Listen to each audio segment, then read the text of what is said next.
السلام عليكم ورحمة الله وبركاته. إن الحمد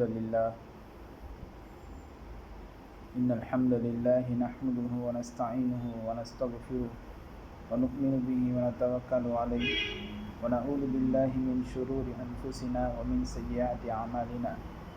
من يهده الله فلا مضل له ومن يضلل فلا هادي له. وأشهد أن لا إله إلا الله وحده لا شريك له وأشهد أن محمدا عبده ورسوله أما بعد. கண்ணியத்திற்குரிய இல்லாமல்ல அல்லாஹ் ஜல்லல்லாஹு தஆலாவின் அடியார்களே, இன்றைக்கு பொதுமக்களிடம் பரவலாக பரவி வருவது இந்த பீடி சிகரெட் மது தான்.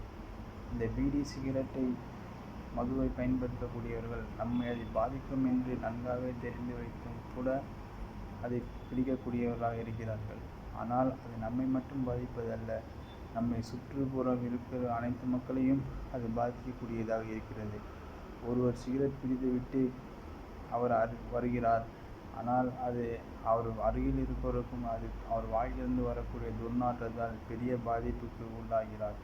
எப்படி இதை நபி ஸல்லல்லாஹு அலைஹி வஸல்லம் அவர்கள் ஒரு ஹதீஸை கூறியிருக்கிறார். அதை நாம் உதாரணமாக எடுத்துக்கொள்ள வேண்டும். எப்படி என்றால், ஒருவர் வெள்ளை பூண்டு சாப்பிட்டவர் யாரும் பள்ளிக்கு வர வேண்டாம், நம் பக்கம் நெருங்க வேண்டாம் என்று கூறினார்கள்.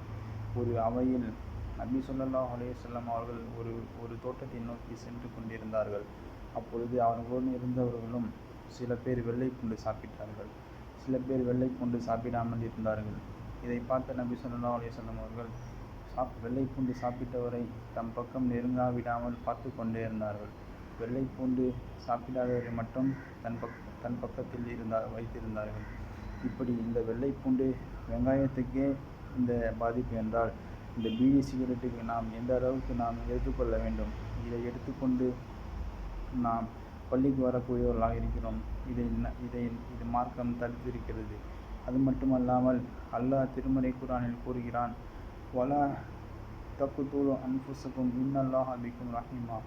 உங்களை நீங்களே கொன்று விடாதீர்கள், அல்லாஹ் நிகரற்ற அன்புடையவனாக இருக்கிறான் என்று இந்த வசனம் கூறியிருக்கிறது. உங்களை நீங்களே கொன்று விடாதீர்கள் என்றால் அந்த சிகரெட் நம்மளை கொன்றுவிடக்கூடியதாக இருக்கிறது. அப்படி தெரிந்திருந்தும் அதை நாம் உட்கொள்கிறோம்.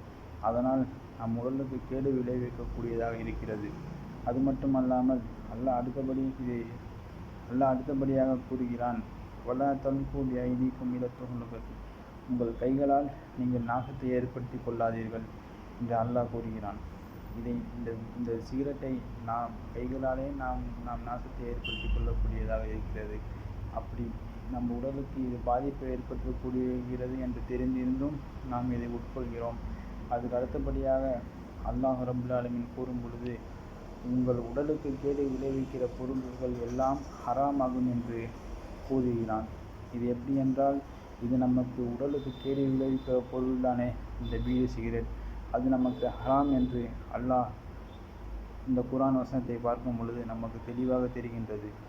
அதுக்கு அடுத்தபடியாக இந்த பீடி சிகரெட்டை குடித்து வரக்கூடியவர்கள் எல்லாம் பக்கத்தில் இருக்கிறவர்களுக்கும் பாதிப்பை ஏற்படுத்துகிறது, குடும்பத்தார்களுக்கும் பாதிப்பை ஏற்படுத்துகிறது, சகோதர சகோதரிகளுக்கும் பாதிப்பை ஏற்படுத்துகிறது, அண்டை அயலார்களுக்கும் பாதிப்பை ஏற்படுத்துகிறது.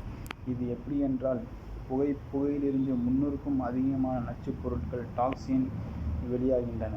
அது மட்டுமல்லாமல் அது carbon oxide, carbon monoxide, carbon dioxide, carbon tetrachloride ஆகிய இவை அனைத்தும் கரியமில்லா கருமையாகும்.